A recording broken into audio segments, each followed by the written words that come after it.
Coming up on State of Events, the Bay Area reacts to the deadly terrorist attacks in Sri Lanka. And a new video shows why funding for new Muni trains have been cut. State of Events starts now.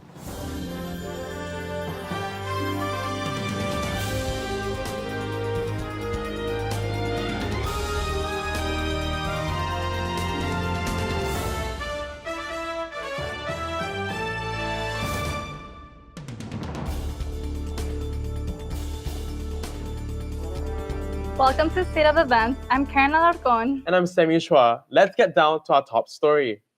San Francisco's ongoing struggle with homelessness has caused a heated debate amongst community members of the Embarcadero. Reporter Alexis Gonzalez has more on the story. Thank you, Karen. If you are from the Bay Area or have ever visited San Francisco, chances are you've noticed the city's ongoing struggle with homelessness. According to a report released by the Bay Area Council, the Bay Area has the third largest homeless population, with at least 28,000 of its citizens experiencing homelessness. But when we say experiencing homelessness, what does it actually mean? The most common form of homelessness, and the one that is noticed the most, is the one that explicitly shows people living on the streets. But homelessness is not always as transparent. When people struggle to pay their bills, rent, or even put food on the table, that is what the report described as homelessness. In San Francisco, people spend more than 32% of their income on housing alone. And with the decrease in affordable housing, more people are in danger of becoming homeless. In the report, the council predicted that it would cost an initial $12.7 billion to end homelessness, plus a couple billion more annually for ongoing services. The council's estimate came as the city requested to build a homeless navigation center in the Embarcadero.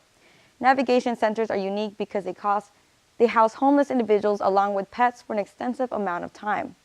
However, some members of the waterfront community are not happy with the city's proposition. They fear that the center will only bring crime and turn the community dangerous.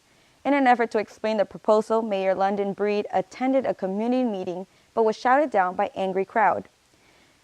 Mayor Breed stated that every neighborhood should help with San Francisco's homeless crisis. Opponents of the proposition have gone as far as to start a GoFundMe campaign titled Save Embarcadero for All. But supporters did not stay behind and start their own campaign with a slightly different title, Save for Embarcadero for All. Commissioners will be voting on the center's approval today. Homelessness will continue being a topic of discussion in San Francisco, so if you have any thoughts or concerns that you would like to share with us, send us a DM on our social media. I would like to hear from you. And that is all I have for today. Back to you guys at the desk.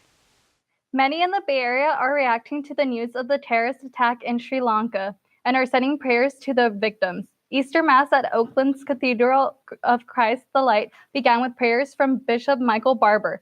A San Ramon resident who grew up in India said it's very dreadful, painful, and shameful. It's okay to have belief, but when that belief is used for political mileage, that's bad. The proceeds from Sunday's offertory at Mass will go to help relief efforts in Sri Lanka.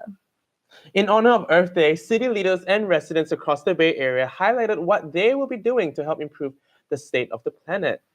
In San Francisco, Mayor London Breed and city officials announced plans for renewable energy in the city by the Bay. SF leaders also addressed banning diesel buses in the city. Across the San Francisco Bay, Alameda County Supervisor Nate Miley is launching a pilot program to find new ways to tackle illegal dumping on the streets of Oakland. Funding for new Muni trains has been halted after reports of mechanical issues. The state is investigating after disturbing videos show a woman's hand getting locked between a train door and dragged along at the Embarcadero station. San Francisco Board of Supervisors are now holding off on giving Muni the $62 million they asked from the city to fast track so they could buy 151 new trains. Instead, they will be focusing plans on how to address the problem with the upcoming trains. As for the woman in the video, it is known that she is recovering from the incident after being hospitalized for 4 days and then released. A man was saved after a cliff rescue in San Francisco's Presidio near Langdon Court parking lot on Monday evening. San Francisco's fire officials reported that a man was clinging on the side of a cliff yelling for help. Officials say the man has been safely rescued and that he appears to be in stable condition at the time. He was being evaluated by medics after being pulled to safety. Next on State of Events, a recent investigation of Uber reveals a startling issue with the ride-sharing app. Reporter Alexandria Hernandez has the details after the break. And looks like you'll have to wait a little longer to get your hands on Samsung's new foldable phone. Find out why Friday's launch is being postponed.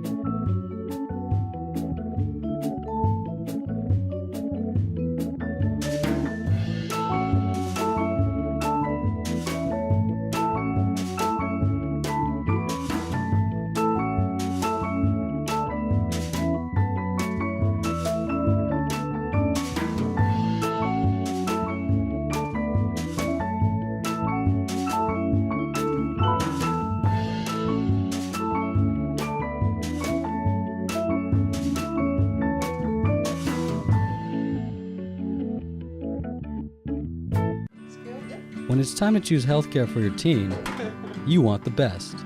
When it's time for your teen's questions to be answered, you want a professional you can trust. At Valencia Health Services, your time is well spent. We provide professional, quality healthcare. Valencia Health Services, dedicating quality time to professional healthcare because your teen's health is our first priority. Valencia Health Services, quality time because we care.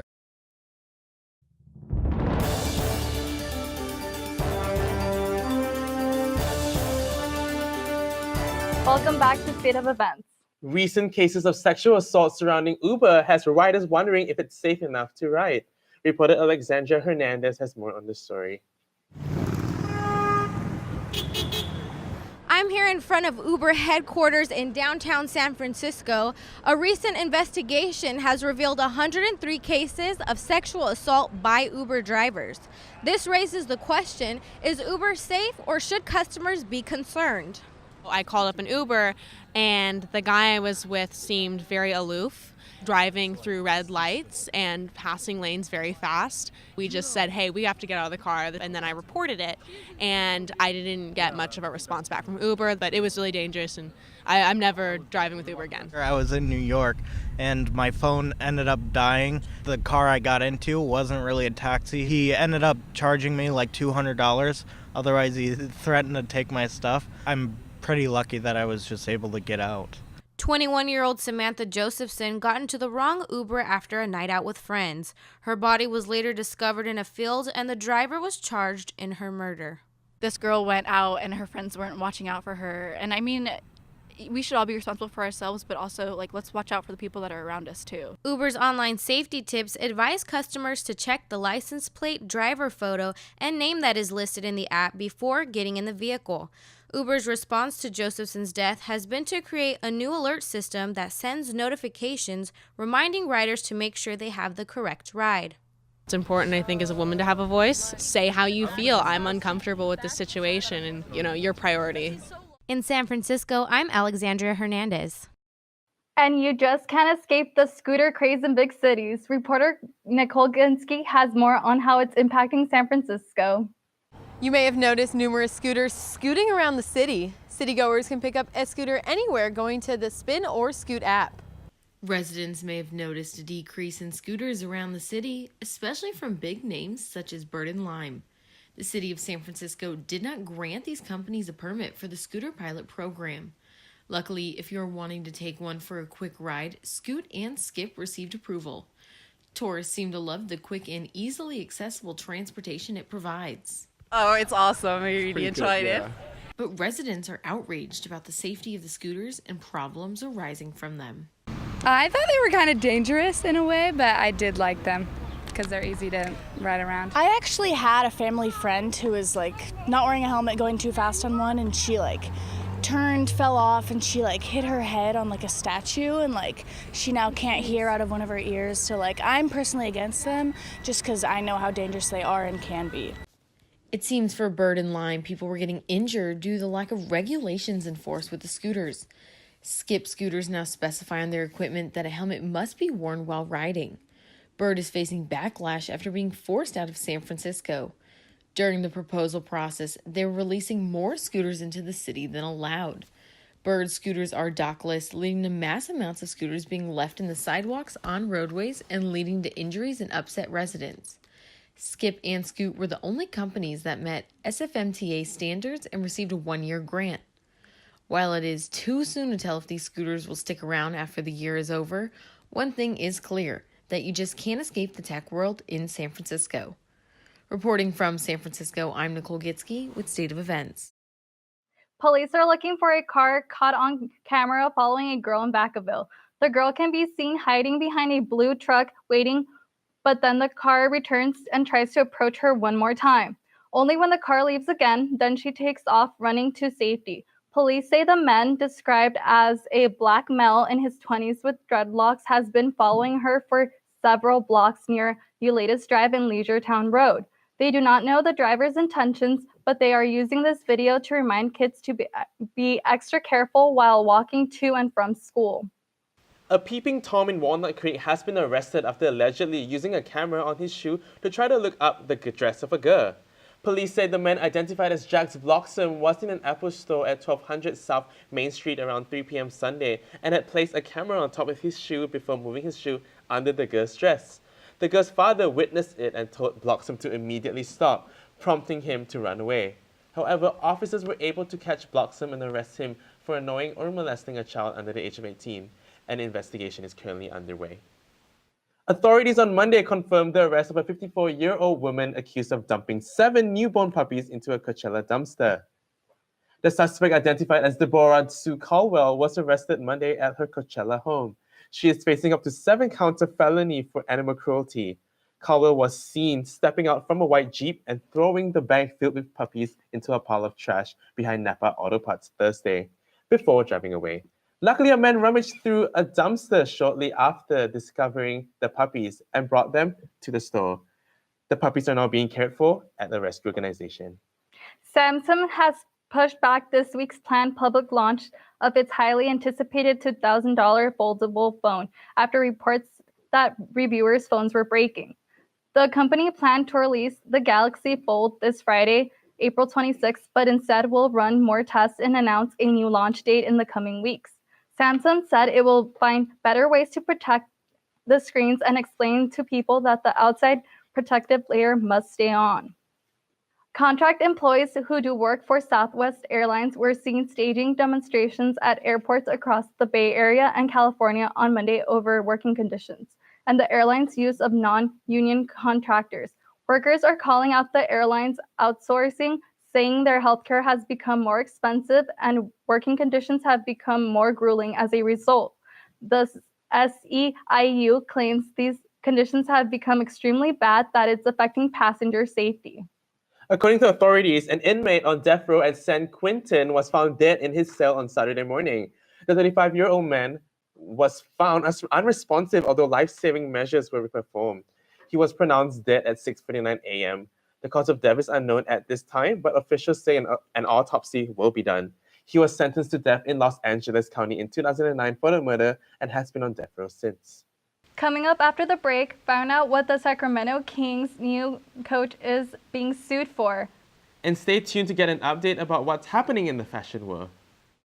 There are many important days in your child's life. Their first birthday, their first big game, their first day of school. Choosing the right school for your child sets them on a path for success. Apply on time. It's for your family's future.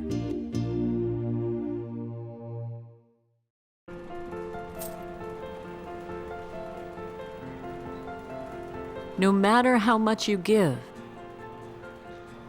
every cent donated can turn into something useful.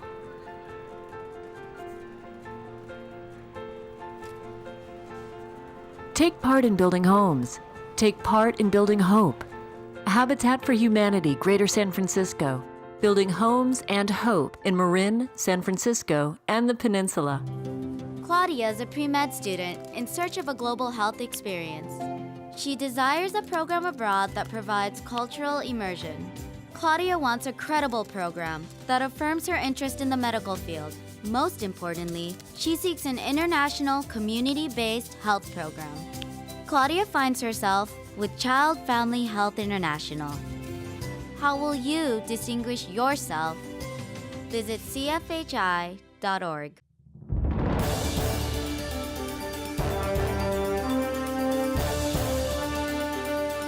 Welcome back to State of Events. An American chain of luxury is taking a huge step towards attracting young shoppers. Lisa Librignac, please tell us more. That's right. Get ready for a conversation starter. Neiman Marcus invested in Fashionphile, an online retailer that buys and sells luxury goods.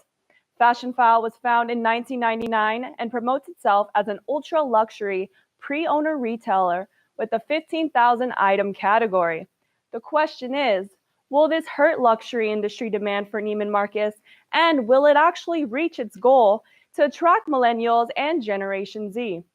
Neiman Marcus has 42 locations in the United States and is known to be one of the most prestigious department stores, including designer and luxurious apparel. Some of those locations will serve as Fashionphile drop-off zones for items to be resold. So instead of going through the online process, you can retrieve a quote then and there for the pre-owned item and decide what type of payout you would like. This is not the first time Neiman Marcus has made such a decision. In 2015, the luxurious department store had a brief relationship with the Real, also known as Fashionphile competitor. Luxury resale is a sensitive business. Paris-based designer store Chanel sued Fashionphile, the Real, and other sellers over the practice. In 2014, Fashionphile settled with Chanel, agreeing to remove any language from its site that might confuse shoppers that the reseller is affiliated with Chanel. According to a 2019 resale report from the ThredUp, a popular fashion resale business, more than 1 in 3 Gen Zers will buy secondhand items in 2019. Nearly 9 in 10 apparel retailers said they will get into the resale business by 2020. And by 2023, the secondhand market will reach $51 billion in growth, nearly double from what it makes now. So, will this hurt luxury industry demand? Neiman Marcus CEO Jeffrey Van Raydonk, who's worked with other designer stores such as Ralph Lauren and Louis Vuitton, says he is not worried about the re-commerce or growing sustainability movement. It appears the resale market phenomenon is becoming the new mainstream. A female sports reporter has accused New Sacramento Kings coach Luke Walton of sexual assault in a lawsuit. TMZ reported Monday night citing legal documents that Kelly Tennant is suing Walton. The incident happened before Walton became coach of the Los Angeles Lakers in 2016 and while Tennant worked for Sportsnet LA. Walton was let go by the Lakers earlier this month and was hired by the Kings. The Kings said that they are aware of the report and are gathering additional information. The team has no other comments at the moment. A hang glider died after crashing into the Pacific Ocean near Pacifica Sunday morning. According to a tweet from the San Mateo County Sheriff's Office, the pilot, later identified as San Francisco resident Christopher Carrillo, tried to make an emergency landing in the water off of Devil's Slide around 4 p.m., but was unable to make it ashore. Carrillo's body was recovered from the water 2 hours later. However, it is unknown if he tried to swim moments before drowning. Reporter Lisa Librignac visited an underground professional wrestling event in Oakland on Friday with one of our State of Events crew members, Chris Harris. It has been going on for 9 years and describes it as a diverse melting pot full of energy. Let's take a look.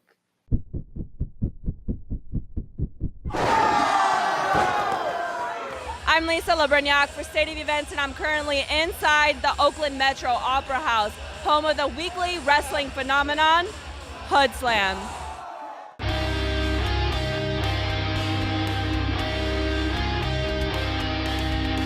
I think wrestling in general, especially when we do it here, it's a perfect mix of athleticism and drama.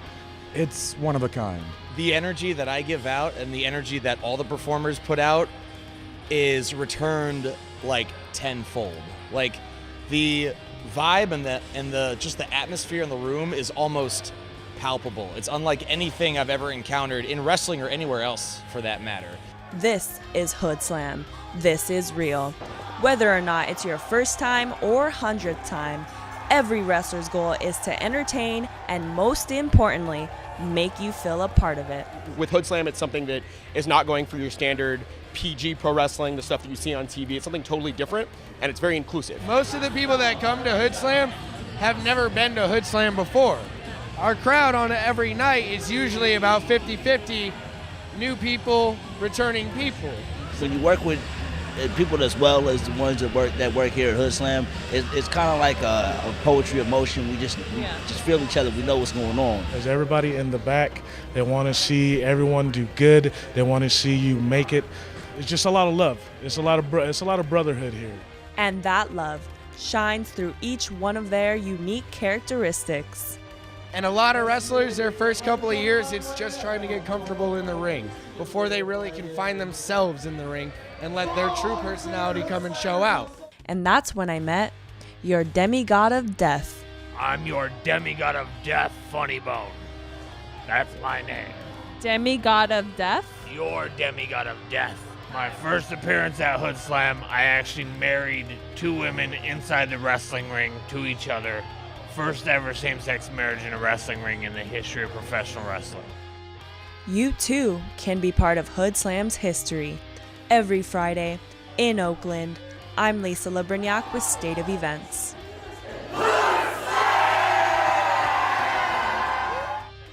And now it's time for what you all have been waiting for, the Priest Report, where Zach will talk about the popular streaming site Twitch. Zach has the scoop on all the money being made by gaming streamers on the platform. Zach? Thanks, guys. Welcome to another edition of the Priest Report. My name is Zach Priest, and today I'm going to be talking about the ever-growing world of esports. Yes, that's right. Broadcasting your gameplay has become so popular in the last 5 years that people are now beginning to make a career out of it. One website that has established themselves as the go-to place for streaming video games is Twitch.com. Twitch is a website that allows gamers to broadcast their gameplay to audience members. There are 4 main ways for these streamers to make money. The first is ad revenue. Anyone who clicks on the broadcast has to sit through a 30-second ad before watching, much like YouTube. For every person that watches an ad, the streamer gets a little bit of money from Twitch. With an average concurrent viewership of about 10,000 viewers, you would make about $4,000 per month off ad revenue alone. Once your following reaches a threshold, Twitch reaches out to you and wants to make a partnership with you. With a partnership comes 3 more ways to make money. The next is donations. Anybody who watches the stream has the ability to donate as much money as they want. Most people do this because you can add a message to your donation that the streamer will read and respond to. Staying with the situation where you have about 10,000 viewers on average, this means you make about $2,500 off of donations each month. The next perk of being partnered means viewers can subscribe to you. Each subscription is $5, and depending on your viewer count, you can get from $1 to $3 of that. The rest goes to the website. The last way to make money is off of sponsored streams. After you get partnered, other game companies will reach out to you asking you to play their game for a set amount of time, and they will pay you for it. All of these factors combine for around $15,000 to $20,000 a month if you are in that 10,000 viewer range, meaning you would make about $150,000 per year. However, getting to that 10,000 viewer mark takes a lot of streaming, and most streamers don't see those kinds of numbers until 4 to 5 years into their streaming career. So if you're someone out there with 2 viewers, keep grinding because one day it could pay off. That's all I have for you in this week's Priest Report. Back to you guys at the desk. Thanks, Zach. Do you know that Twitch actually broadcasts Tetris battles online? No. What is Tetris? What is Tetris? What is Tetris? Wow. Well, that's all we have for this week. To stay updated with all things Gator News, follow us on our social media platforms. And don't forget to check out our website at stateofevents.net. I'm Karen Alarcon. And I'm Sammy Chua. Have a great week.